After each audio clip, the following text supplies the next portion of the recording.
Hello, मेहर house. मेहर बीबी घर पे नहीं है, मैं अकरम भाई बोल रहा हूँ, मुझे बता दीजिए जो कहना है। मैं हेलो, कौन? सहर बीबी? जी जी, अकरम भाई बोल रहा हूं मैं। आप कैसी हैं? क्या कह रही हैं सहर बीबी, किसका इंतकाल हो गया? इन्नलिल्लाहि व इन्ना इलैहि राजिऊन। जी जी, अच्छा। वो सहर बीबी का फोन था, उनके मियां अहमद खान का इंतकाल हो गया।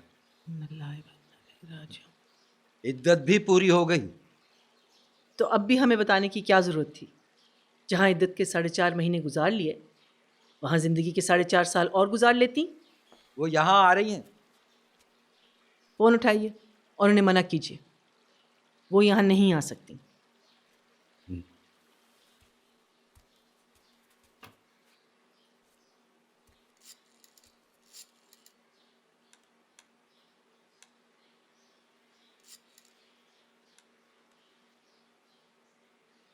वो फिर किसी ट्रक ने टक्कर मार दी खंबे को, फोन के तार टूट गए हैं शायद।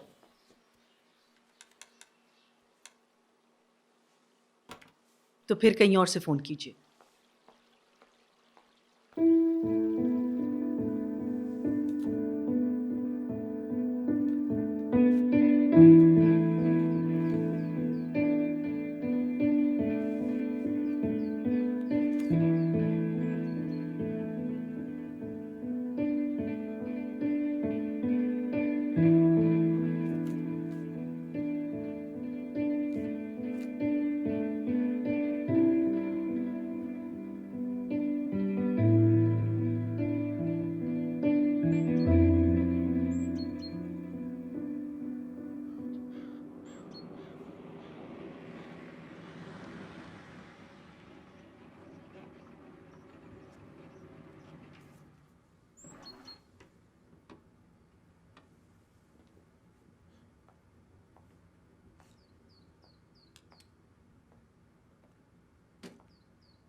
अपने कमरे की तरफ चलिए सहर बीबी। अभी तक मेरा कमरा नहीं जलाया लाला बेगम ने? नहीं, अंदर चल के देखिए।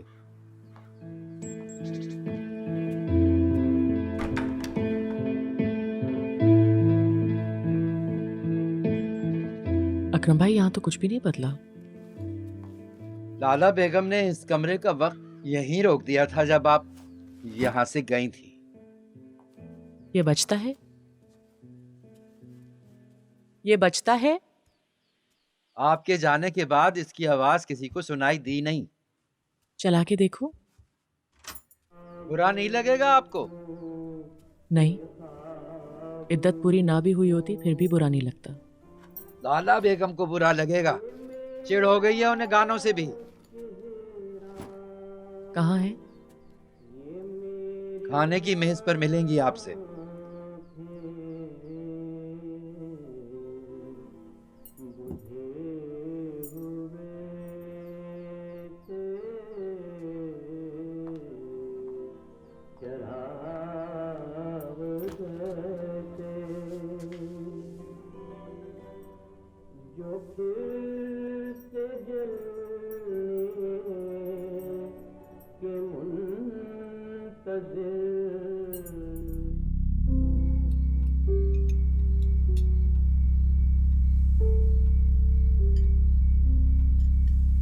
टाइफाइड बिगड़ा था अहमद खान का। मुझे डिटेल्स में कोई दिलचस्पी नहीं है। मैं सिर्फ जानना चाहती हूँ कि तुम वापस कब जा रही हो। मैं जाने के लिए नहीं आई हूँ। तुम अब यहाँ नहीं रह सकती। मैं अब हर जगह रह सकती हूँ। ये मेरा घर है, तुम इसे किसी और जगह से कंपेयर नहीं कर सकती। एक बात अच्छी तरह से समझ लीजिए लाला बेगम, कि मैं क्या कर सकती हूँ और क्या नहीं, मैं आपसे बेहतर जानती हूँ। और 20 साल में शायद मैंने कुछ नहीं किया एक काम के सिवा। आपकी डाली हुई लगामें उतार के जला डाली है मैंने। यानी बेवा होने के साथ साथ बेलगाम भी हो गई? बेहया तो तुम पहले से ही थी। सर उठा के जीने वालों को अमूमन इन्हीं नामों से याद किया जाता है। अब्बा मियाँ के वकील से मैंने उनकी वसीयत की कॉपी ले ली है। तो गलत नहीं समझी मैं? आप नहीं समझी, और अगर समझी भी हैं तो हस्बे आदत और हस्बे रिवायत गलत ही समझी है।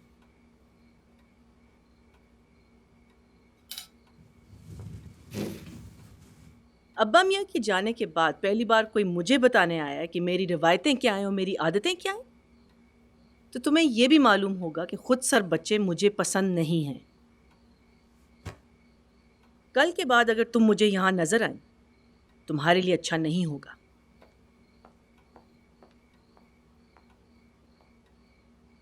और रहा सवाल वसीयत का, ना तो ये घर बिकेगा और ना ही इसका बंटवारा होगा, कम से कम जब तक कि मैं जिंदा हूं।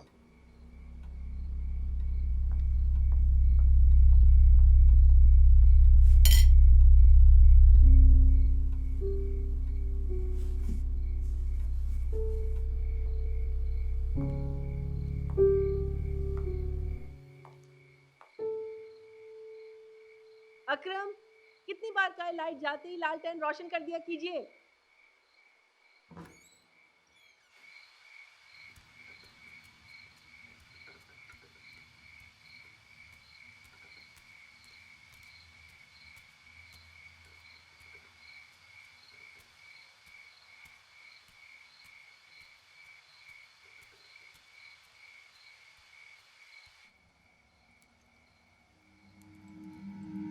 बेवकूफ औरतें भी नाकाबिले बर्दाश्त होती हैं। सिर्फ 3 औरतें इस काबिल पैदा हुई जो बर्दाश्त की जा सके। एक मलका नूर जहां, दूसरी तुम्हारी दादी कमर जहां सैयद, और तीसरी तुम मेहर रफीकुल्लाह सैयद। अगर आपके रवैये ने सहर को एहसास कमतरी में मुब्तला ना किया होता अब्बा मियाँ, तो सहर रफीकुल्लाह सैयद भी कम नहीं है। उसकी नज़र में आपके ख़ानदान की तमाम औरतें अहमक हैं और तमाम मर्द बेवकूफ़।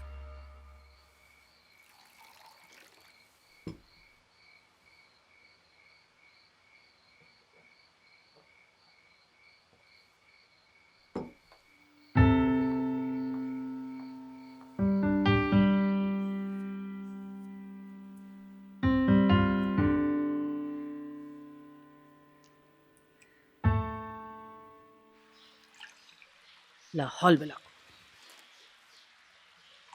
वो चली गई?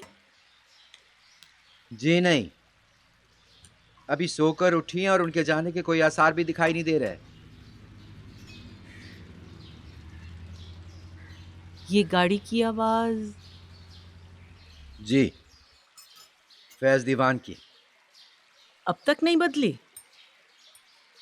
ना वो खुद बदले हैं ना उनकी गाड़ी बदली। ये यहाँ क्यों आया है?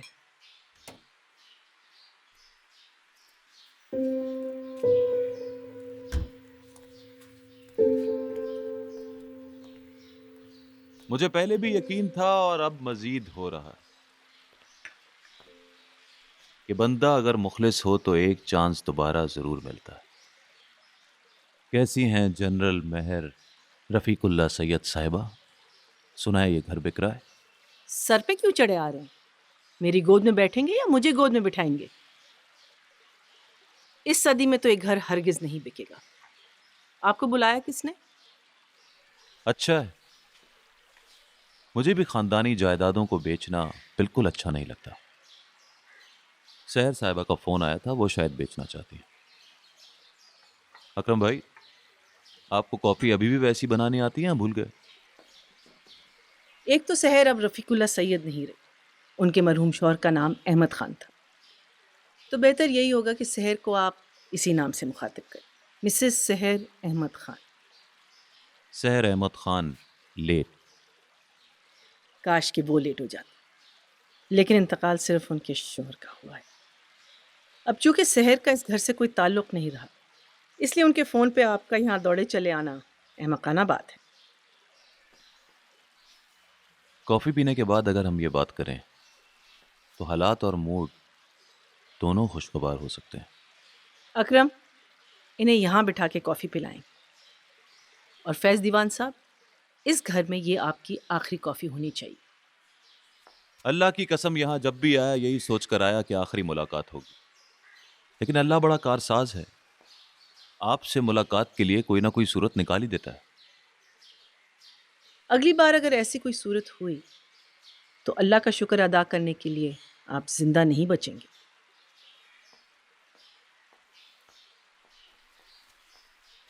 रफीकुल्लाह साहब ने बेटियां पैदा नहीं की, फौज पैदा की है। एक बेटी जनरल, दूसरी कर्नल। इनको देखते ही दिमाग में कौमी तराने बजने लगते हैं। नहीं, सहर बेबी ना तब ऐसी थी ना अब ऐसी। एक वही तो है जिनकी वजह से इस घर में कभी कभार हंसी सुनाई दे जाया करती थी। अरे रहने दीजिए, सहर बीबी को कभी धाड़ते हुए सुना है? शौहर का इंतकाल कैसे हुआ? टाइफाइड बिगड़ गया उनका।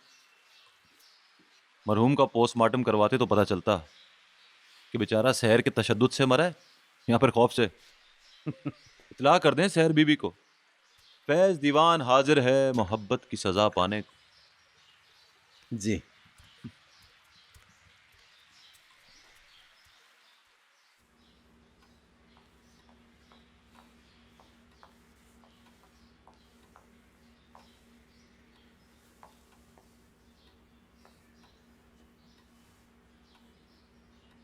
मियाँ के मरते ही असलहे से लेस होके शिकार पे चल दी।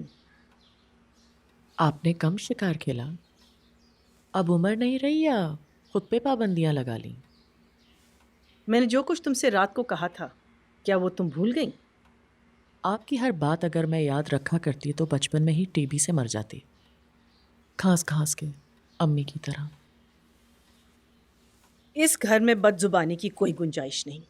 इस घर की अगर जुबान होती तो इसके दरो दीवार चीख चीख के आपके जुल्म की दास्तानें सुनाते। जुल्म की दास्तानें या तुम्हारी आवारागर्दी के कारनामे? लाला बेगम, कारनामे सिर्फ मेरे क्यों, आपके कम थे क्या? तुम बेलगाम होने के साथ साथ बदलिहाज और बदजुबान भी हो गई हो। ये घर बिके या ना बिके, इस घर की हर वो दीवार मैं तोड़ूंगी जो आपने और अब्बा मियाँ ने खड़ी की। घर नहीं रहा, फूल भुलैया बन गया। जिस जानिब कदम रखो सर से दीवारें टकराती हैं।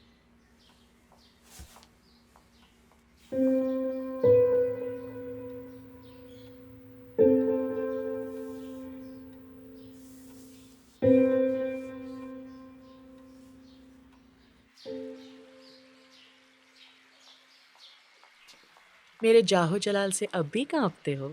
सहर, कैसे हो फैज दीवान? ठीक हूँ। तुम तो अब भी बहुत हसीन हो यार। छोड़ो, मोटी हो गई। वैसे तुम अपना ये दिल फेंक रवैया अगर सही जगह इस्तेमाल करते तो ये नौबत नहीं आती। सिगरेट? हाँ। कितने बच्चे हैं तुम्हारे? सिर्फ 4, 2 बेटे 2 बेटियां। बीवी है या खरगोश? बेचारी इंसान ही थी, तभी चौथी की पैदाइश पे जान दे दी, वरना 7-8 का प्लान था। रुबीना का इंतकाल हो गया? किसी ने मुझे इतला क्यों नहीं की? जनरल मेयर से तुम्हारा पता कौन पूछता?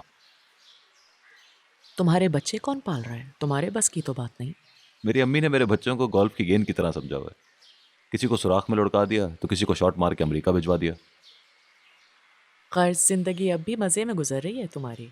अल्लाह की खास इनायत है मुझ पे। अभी तक इस दिल को वीरान नहीं होने दिया। मेहर ने लिफ्ट नहीं कराई तो तुम काम आ गई। वो तो मुझे हम उम्र औरतें पसंद नहीं थी, वरना रुबीना की जगह तुम होती। तुम्हारे यहाँ से जाने के बाद रुबीना आ गई, और रुबीना गई तो तुम्हें अल्लाह मियाँ ने यहाँ बेवा बना के भेज दिया। बेशर्मी तुम्हारे खमीर में है। बेशर्मी नहीं, औरतों का ख्याल रखना मेरे खमीर में। उफ।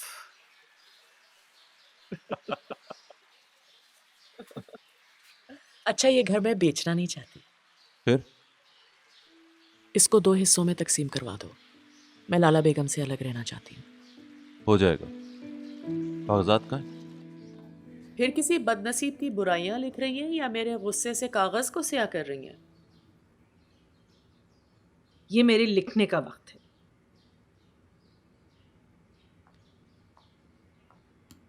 मेरे काम करने का वक्त है। तुम्हारा यहाँ कोई काम नहीं। मेरे तमाम काम यही है। मुझे ओरिजिनल वसीयत देखनी है। नहीं है। ओह, फिर पुलिस में डॉक्यूमेंट्स की रिपोर्ट लिखवानी होगी। खुद ही आके यहाँ ढूंढ निकालेंगे। इसे मैं धमकी समझूं? नहीं, इसे आप मेरा इरादा समझें लाला बेगम। और मेरे इरादों और फैसलों को आपसे बेहतर कौन जानता है? आवारगियों और उनके अंजाम को इरादा या फैसला नहीं कहते, खानदान की रुसवाई और बदनामी कहते। शिकस्त खोरदा नाकाम औरतें जुर्रतों और बगावतों को अमूमन बदनामी और रुसवाई का ही नाम देती हैं। घर से भागी हुई औरत? तुमको घर में कदम रखने की इजाजत क्या दे दी तो कम ज़र्फ मुलाजमों की तरह हमारे मुंह को आने लगी? अपने घर में कदम रखने के लिए मुझे आपकी इजाजत लेने की जरूरत नहीं थी लाला बेगम। और रहा आपके मुंह को आने का सवाल, वो तो मैंने आते साथ ही कह दिया था। मैंने हर वो लगाम जला डाली है जिसे थाम कर आप मुझे खूब दौड़ाती थी। तो यकीन करो सहर, तुम जिंदा नहीं बचोगी। मेरे दिल में तुम्हारे लिए शदीद नफरत और इंतहाई शदीद गुस्सा है। तुम्हारे लिए बेहतर यही होगा कि तुम फौरन यहाँ से चली जाओ, वरना खुदा की कसम पिछले वाले कुएं में तुम्हें फेंकवा कर उसका मुंह बंद करवा दूंगी। मेरा नाम सहर रफीकुल्ला सैयद है। मैं आपकी मुलाजमा सुंबुल बीबी नहीं हूँ लाला बेगम। आपकी इस धमकी की वजह से मुझे पुलिस में जाके इतला देनी होगी कि यहाँ मेरी जान को खतरा है। हाँ, एक बांका सा पुलिस वाला 24 घंटे यहाँ आकर बैठ जाएगा, फिर बेशक वो आपको तकता रहे या मुझे देखता रहे, अच्छा तो हम दोनों को लगेगा ना। थाने वालों से कह दूंगी कि पुलिस वाला कश्मीरी हो या सरहद का, हमारी आपा को सब्ज आंखें और घनी मूछें बहुत पसंद है, बिल्कुल अहमद खान की जैसी। सहर! आपा, मुझे कतन इतराज़ नहीं है अगर आप चीख चीख के अपने रंगीन कारनामे लोगों को सुनाना चाहती हैं। ये कायज़दा खामोशी तो टूटेगी। और आपके इंटरेस्ट की एक बात सुना दूं, फैज़ दीवान की बीवी मर चुकी है। अल्लाह गवाह है, मुझे हम उम्र मर्दों में ना पहले दिलचस्पी थी ना अब। और ये बात तो आप भी जानते हैं कि फैज़ दीवान को हम उम्र औरतें एक आंख नहीं भाती।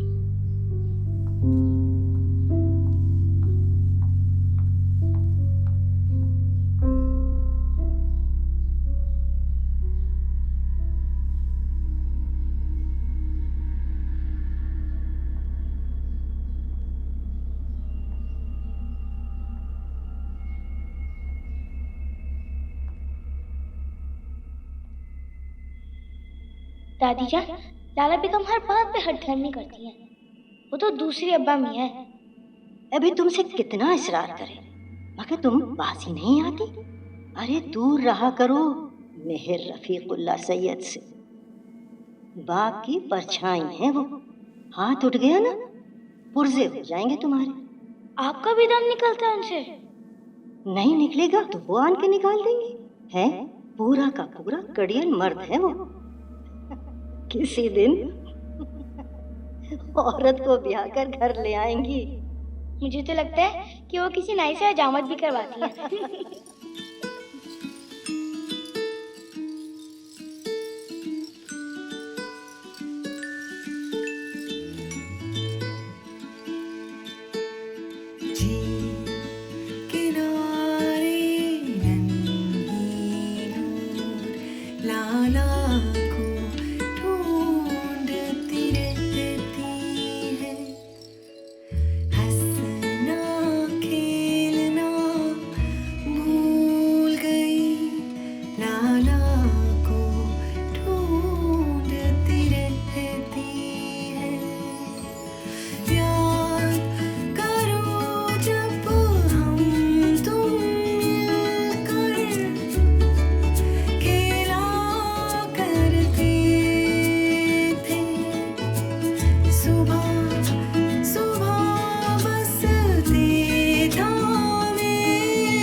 रुबीना के होते हुए यहाँ आए?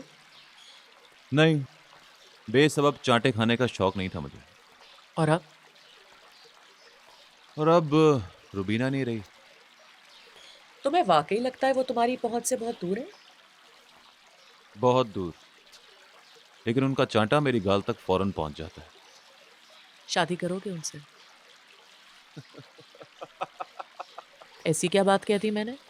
कर लूंगा, लेकिन अब सारी उम्र बंदर की तरह डुगडुगी पे बैठना पड़ेगा। तुम्हें मोहब्बत है उनसे? बिल्कुल ऐसे जैसे तुम मुझसे मेरा नाम पूछो।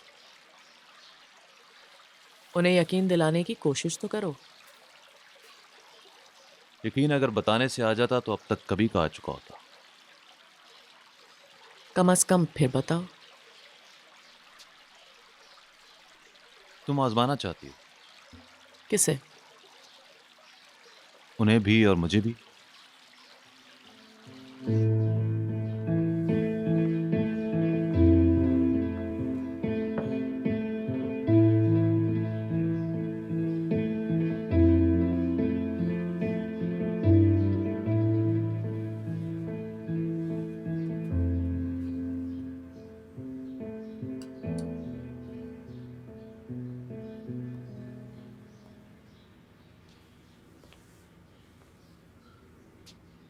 मुझ में इतनी हिम्मत नहीं है, पर फिर भी मुझे कहने दें, संगमरमर की कोई उम्र नहीं होती। वो हमेशा एक जैसा ही रहता है। ताजमहल का रंग क्यों बदल गया फिर? किसने कहा है कि दिन की रोशनी में देखो, रात की चांदनी में देखें? ताजमहल को भी और खुद को भी। अपनी उम्र देखो फैज दीवान, मुझसे 10 बरस छोटे हो। जाओ जाके बाहर खेलो। अब खेलने कूदने की उम्र कहाँ रही? किसी आंचल को चेहरे पे डालकर हल्की हल्की धूप सेकने की उम्र है। बस आंचल मिल जाए किसी का। मैं अब भी तुम्हारे कान खींच के तुम्हें सीधा कर सकती हूँ। चलें, इस बहाने छुएंगी तो शौक पूरा कर लीजिए, अपना भी और फैज दीवाने का भी। निकलो मेरे घर से। छू लिया? इस थप्पड़ के बदले ये तो कहने दें कि मैं आपसे उस वक्त भी मोहब्बत करता था जब रफ़ीकुल्लाह सैयद आपको शिकार पे ले जाया करते थे। मुझे आज भी आपसे मोहब्बत है, जब मैं 4 बच्चों का बाप हूं। उम्र में ना सही, लेकिन जिंदगी के तजर्बों में 4 डिग्री बड़ा हूं मैं आपसे। मुझे ये भी कहने दीजिए जनरल मेहर रफ़ीकुल्लाह सैयद कि अपनी नज़र में आपकी उम्र गुजर गई होगी, मगर मेरी नज़र में आप बला है, क़यामत है, तूफान है। कसम अल्लाह की, ये ब्राउन शॉल आप पे ऐसी बहार दिखाती है कि मधुबाला पे भी नहीं दिखाती होगी।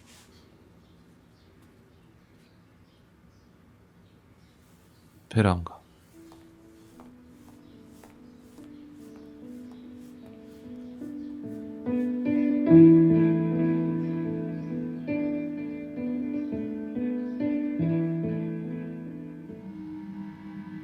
आपने देखा अब्बा मियाँ, अब भला मैं कैसे रोकूं उन गुस्ताख जबानों और बाग़ियाना रवैयों को?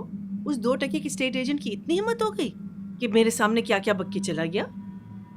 और आपने देखा सहर को, ना हमारे आगे हाथ जोड़े, ना पांव छुए, ना माफी मांगी। आपकी वसीयत मांगने के लिए पहाड़ सा मुंह खोल दिया। आपने सर पे जो चढ़ा रखा है उसे। अब क्या करें, बहन तो है ना, और ले देकर वही एक दोस्त भी।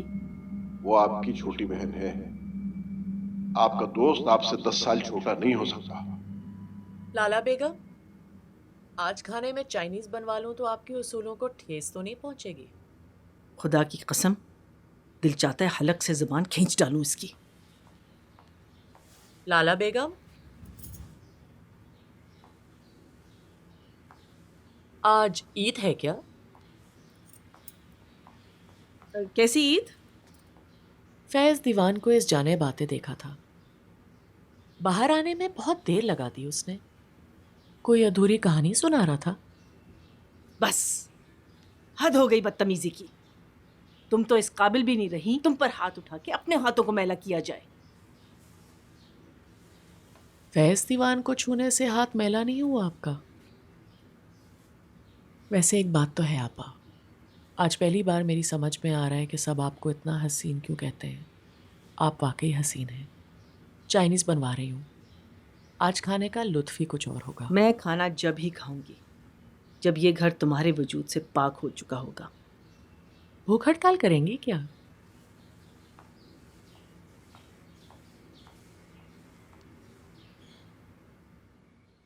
इनका गुस्सा जरा कम नहीं हुआ अकरम भाई? कम कहाँ होगा सहर बीबी, और बढ़ गया है। तो आप इनको समझाते क्यों नहीं है? इनकी उम्र नहीं रही है अब फूंफा करने वाली। इन्हें आपके वालिद के सिवा कभी कोई कुछ नहीं समझा सका। मेरी और आपकी क्या औकात है? क्या ये वाकई खाना नहीं खाएंगे? नहीं, नहीं खाएंगी। उनसे कह दें मैं चली गई। कमरे से बाहर आने पे जब आप उन्हें दिखाई देंगी तो कुएं में फिकवा देंगी, वो आपको भी और मुझे भी। अब किसी को कुएं में नहीं फिकवा सकती वो। पिछले दिनों बिल्ली के बच्चों को कुएं में फेंकने का हुक्म दिया था। मैंने टालने की कोशिश की तो खुद उठा के ले गई और फेंक दिए इत्मीनान से।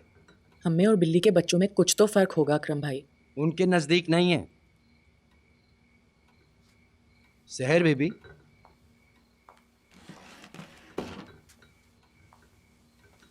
आप कुछ दिनों के लिए वापस जाके फिर नहीं आ सकती। कहाँ जाऊं मैं?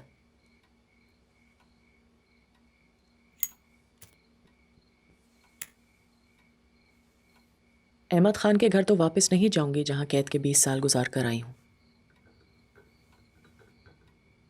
कैद सहर बीबी? कैद बामुशक्कत। हम तो समझ रहे थे कि अहमद खान से शादी करके बहुत खुश हैं आप। सच बताएं, मेरे जाने के बाद आपा ने बहुत बद्दुआएं दी थी मुझे। बद्दुआओं का तो पता नहीं, कमरे में चुपचाप पड़ी रही थी 1 बरस के लिए। उन्हें इस बात का गम नहीं था कि अहमद खान ने आपसे शादी कर ली। उन्हें आपके सुलूक का बहुत गम था। मेरा सुलूक? सहर बीबी, अगर आप उनसे कहती तो वो खुद शादी करवा देती आपकी अहमद खान से।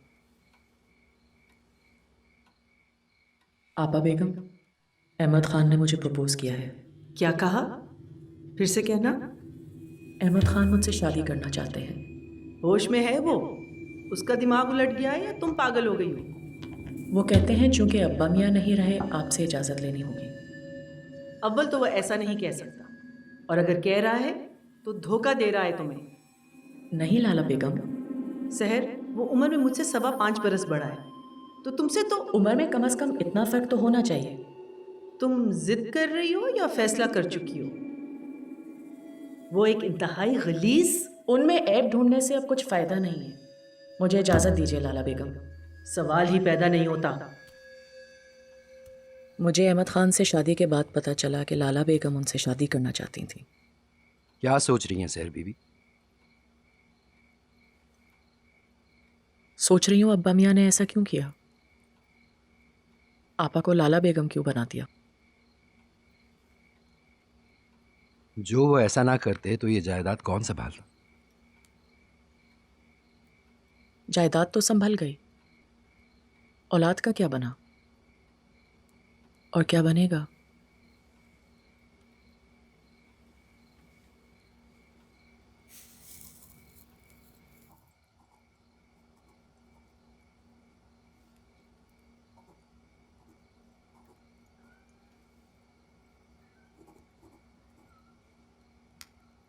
अकरम, अकरम, ये लाइट क्यों नहीं आई अभी तक? पता करें।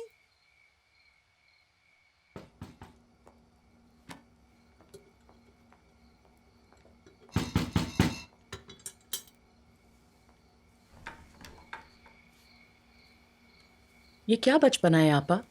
ये भूख हड़ताल कब तक चलती रहेगी आपकी?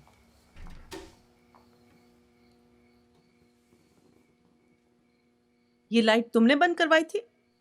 चलकर खाने की मेज पर मुझसे बात कीजिए। मैंने तुमसे जो बात करनी थी वो मैं कर चुकी। तुम इस घर से चली जाओ। खुदा के वास्ते आपा, ये कब तक अब्बा मियाँ बनने की कोशिश में आप लाला बेगम बनी रहेंगी? जब तक तुम बड़ों से बात करने का सलीका नहीं सीख लेती, जब तक तुम्हारे और मेरे बीच उम्र का फासला है, और जब तक अब्बा मियाँ की सिखाई हुई तहजीब और रवायतें मुझ में जिंदा हैं। बस कर दें आपा। कब तक सर फोड़ेंगी अपना और दूसरों का इन फजूल की रिवायतों से? आवाज धीमी करो।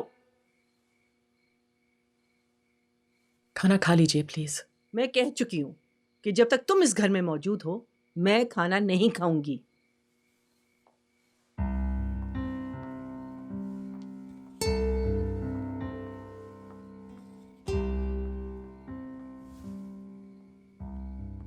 मैं सहर की बेबाकी पे हैरान थी या बदले हाजी पे, या अहमद खान की मक्कारी मुझसे बर्दाश्त नहीं हुई थी, मैं नहीं जानती। हाँ, ये हकीकत है कि मेरे तन बदन में आग जरूर लग गई थी। मैं जानती हूँ मेरी बात सुनकर आपको अच्छा नहीं लगा होगा, मगर मुझसे बात तो करती, मुझे समझाने की कोशिश तो करती। समझाया था, तुमसे कहा तो था कि अहमद खान और तुम्हारी उम्र में बहुत फर्क है, वो तुम्हें धोखा दे रहा है। इतना कहना काफ़ी नहीं था, मुझे हकीकत क्यों नहीं बताई? ये भी कहा था कि अहमद खान एक गलीज सोच का मालिक है। मुझे बताया क्यों नहीं कि क्या गलाजत थी उसमें? यानी मैं भी बेहया हो जाती, छोटे बड़े का फर्क मिटाकर तुम्हें ये बता देती कि अहमद खान और मेरे बीच क्या है।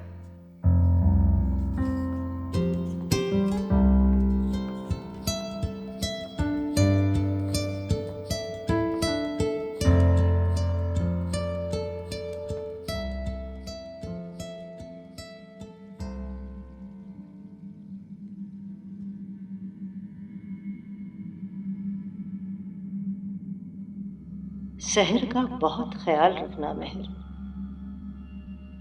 तुम उसकी बहन पहले हो, लाला बेगम बाद में। वो मेरी जिम्मेदारी है, आप बेफिक्र हो जाएं दादी जान।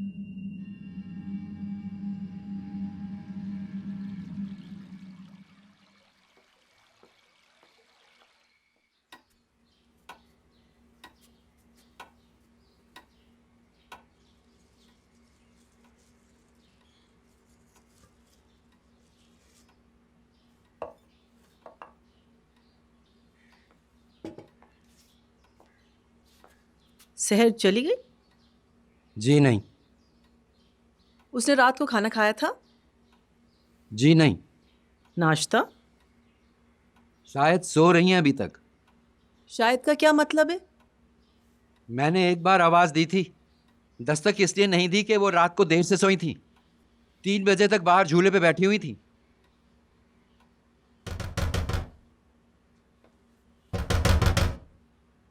सहर,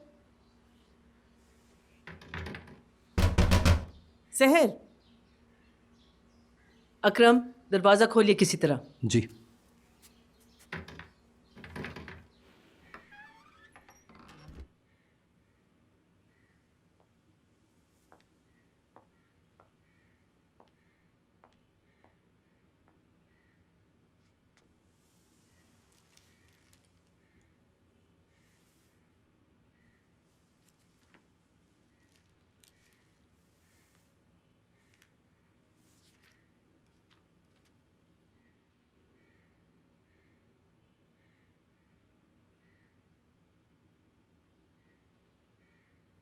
मेहरापा,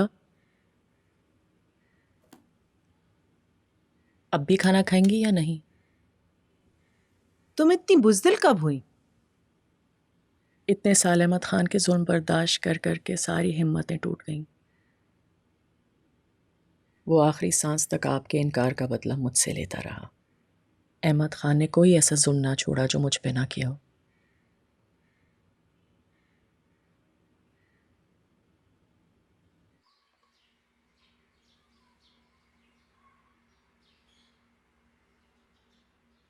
आपने फैज दीवान की पिटाई क्यों लगा दी? मुझसे छिछोरापन बिल्कुल बर्दाश्त नहीं होता। उसने फिर प्रपोज किया है ना? खुदा के वास्ते आपा, कुछ देर के लिए छोटे बड़े का फर्क एक तरफ रख दीजिए। मुझे आपसे बहुत सी बातें कहनी है और पूछनी है। बातें करने से मैंने तुम्हें कब मना किया है? पूछने की इजाजत भी तो नहीं देती आप। पूछने पर भी कोई पाबंदी नहीं है। हाँ, जवाब देने की शर्त अलबत्ता नहीं है। तो फायदा? आपके कमरे की दीवार से बातें ना कर लूं जाकर? हद हो गई। 5 नींद की गोलियां फांकी, आपको तो फर्क ही नहीं पड़ा।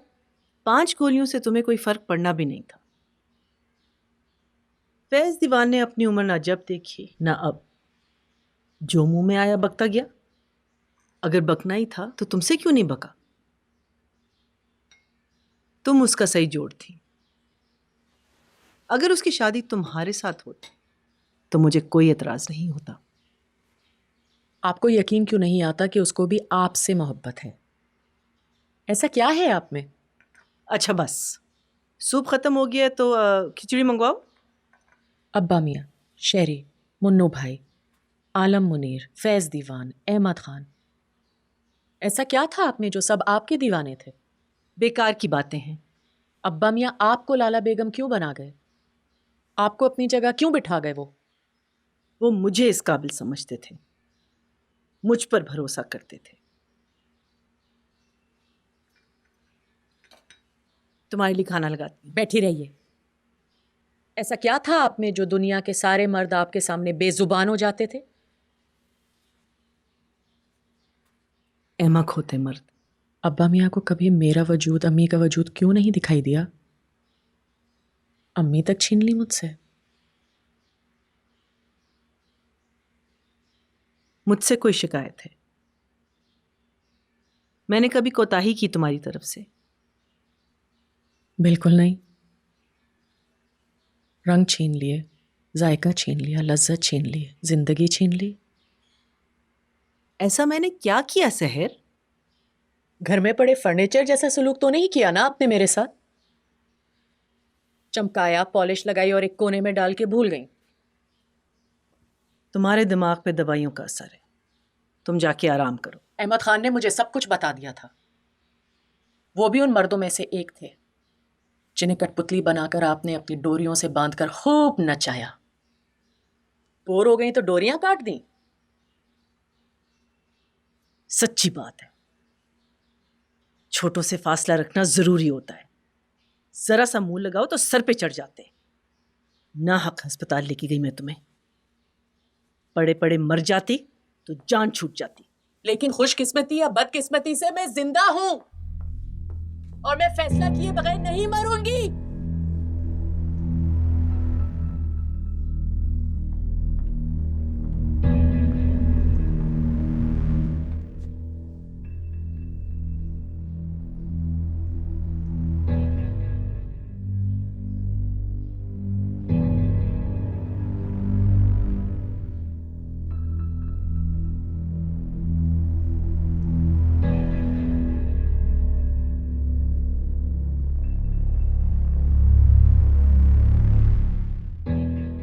अहमद खान ने अगर उसे सब कुछ बता दिया था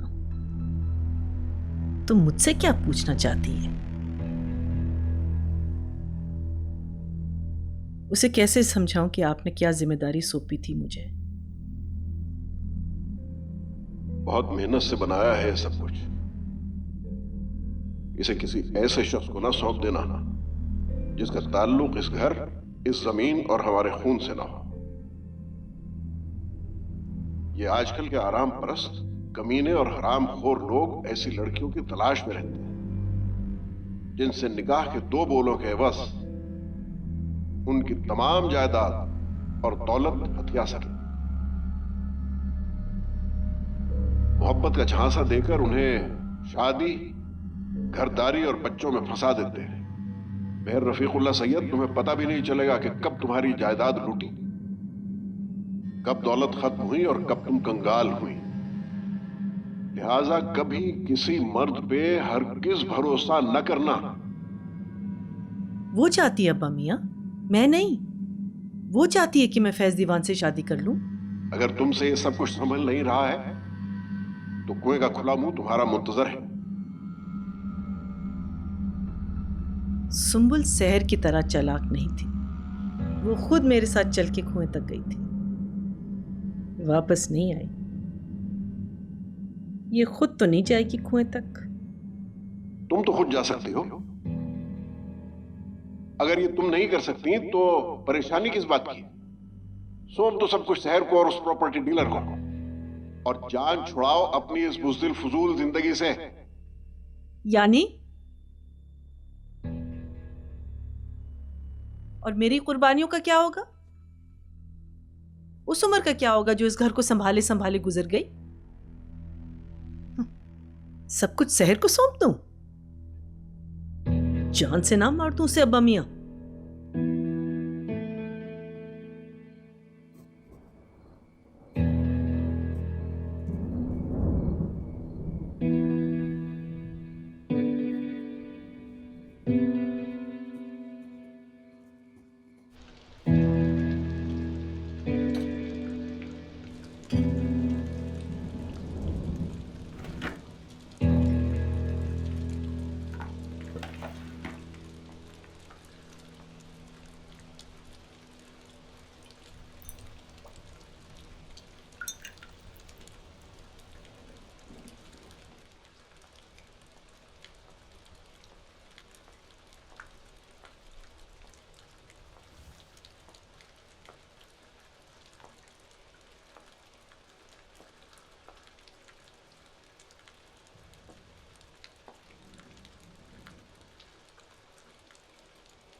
शिकस्त का इकरार करना बहुत मुश्किल अमल है सहर।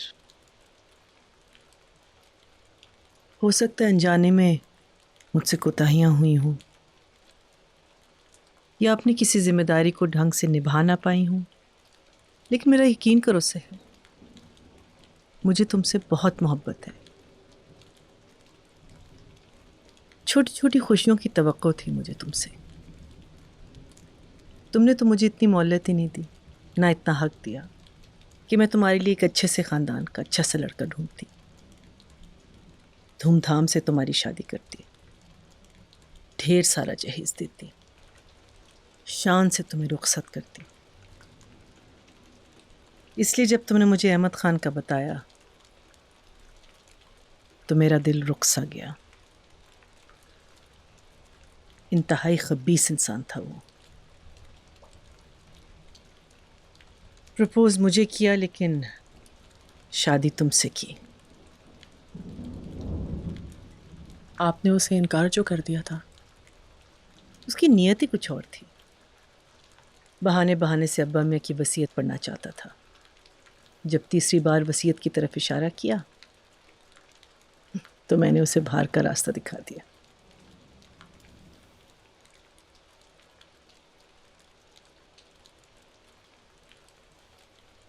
ये दिन याद है तुम्हें?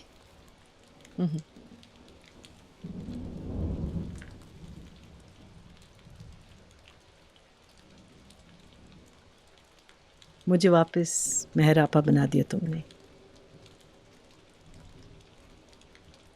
मुझे पता था कि ये कमाल तुम ही दिखाओगी एक दिन। इसी खौफ से तो तुम्हें यहाँ नहीं बुलाना चाहती थी। ना इस घर की किसी चीज़ को तब्दील करना चाहती थी, ना अपने आप में कोई तब्दीली लाना चाहती थी।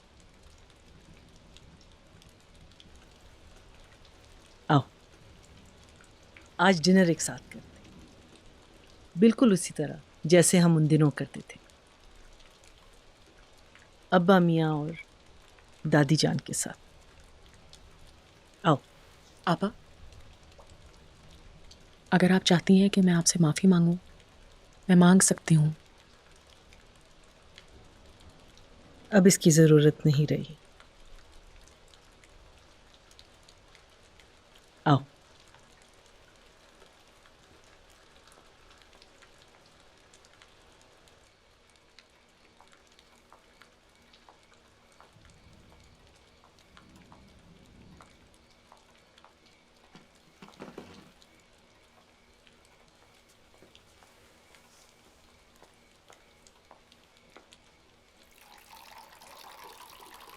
Thank you. खाना शुरू करो।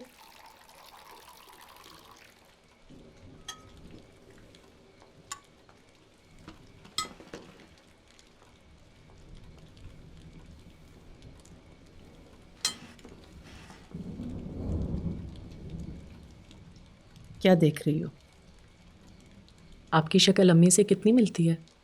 अरे नहीं, उनके चेहरे पे तो सिवाय ममता और शफकत के और कुछ नहीं था।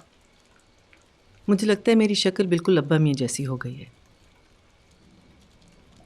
आपकी आवाज़ अब्बा मियाँ जैसी हो गई है। मेरे लिए तो आप ही अब्बा मियाँ बन गई हैं, दादी जान भी और अम्मी भी। आपा, मुझे ये घर नहीं चाहिए, ना इसका कोई हिस्सा। ये तो आपसे बात करने का एक बहाना था। आपसे लड़ झगड़ कर माफ़ी मांगना चाहती थी। अब अकेलेपन से घबरा गई हूं मैं।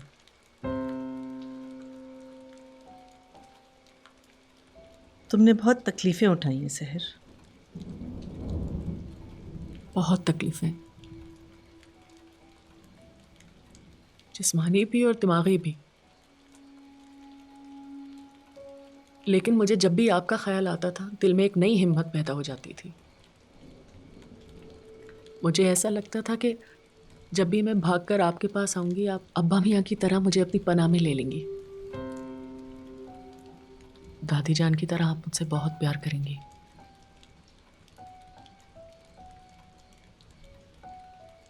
अहमद खान तुम पे जुल्म मेरी वजह से करता था, फिर भी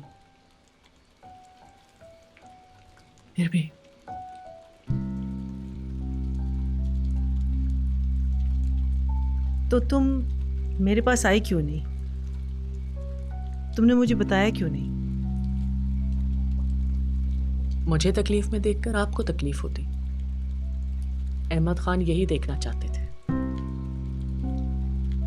मैं मर भी जाती आपा, लेकिन ये तस्कीन मैं उसको नहीं दे सकती थी। सिर्फ इसी वजह से तुम उसका जुल्म सहती रही?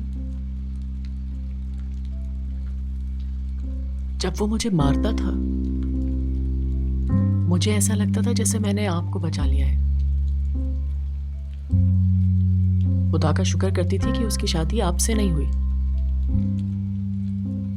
अगर वो आपके साथ ऐसा करता जैसे मेरे साथ किया, मैं तो सुनते ही मर जाती आपा। आपसे कोई बदसलूकी करे, आप पे हाथ उठाए, मेरी आपा से कोई बदजुबानी करे, नहीं, ये मैं नहीं देख सकती थी।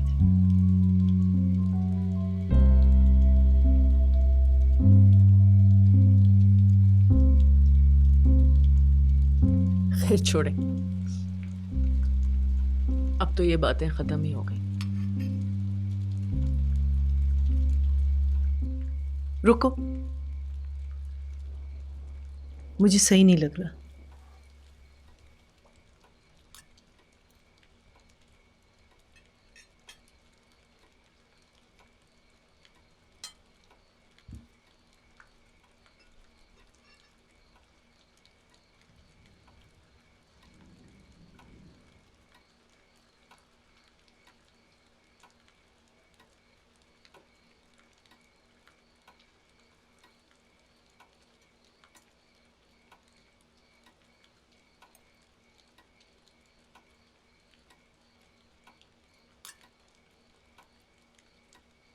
सही नहीं है, मैं कुछ और लाती हूँ।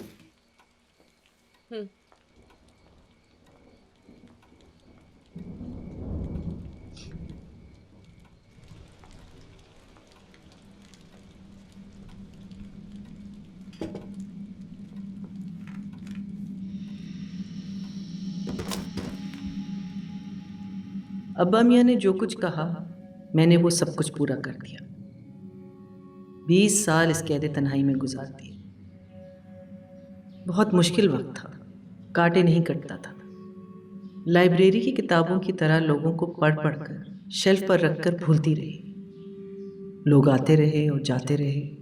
अब्बा मियाँ की विरासत मगर हाथों से फिसलने ना दी। जिंदगी और जवानी रेत की तरह फिसल गई। मैं अपनी दुनिया, तन्हाई और इस घर की आदी होती चली गई। फिर मुझे एहसास हुआ कि अपनी हुकूमत में मुझे किसी गैर की शिरकत कबूल नहीं। सहर वापस आई और मुझे अजीब दोराहे पे लाकर खड़ा कर दिया। कहे ना कहे, मुझे यकीन है कि उसे इस इक़्तिदार में अपना हिस्सा चाहिए, और मैं अपना इक़्तिदार जीते जी किसी को नहीं सौंप सकती थी। ऐसा नहीं कि मुझे उससे मोहब्बत नहीं है, मेरे दिल के किसी हिस्से में उसके लिए अब्बा मियाँ की शफ़क़त भी और दादी जान की ममता भी है। लेकिन शायद ये सारे जज्बे उन फासलों की रेत तले दब गए जो अब्बा मियाँ ने हमारे बीच हाइल किए थे। और आज इस लम्हे मुझे उससे इतनी नफ़रत हो रही है कि मेरा उसकी जान लेने को दिल चाह रहा है, बिल्कुल सुंबुल बीबी की तरह, पिछले कुएं में धक्का देकर। मगर मैं जानती हूँ कि ये मेरे बस में नहीं है। इस हकीकत को कैसे झुटलाऊं कि इस दुनिया में एक वही तो है, मेरी विरासत, जिसे दादी अम्मा मेरे हाथों में सौंप के गई थी।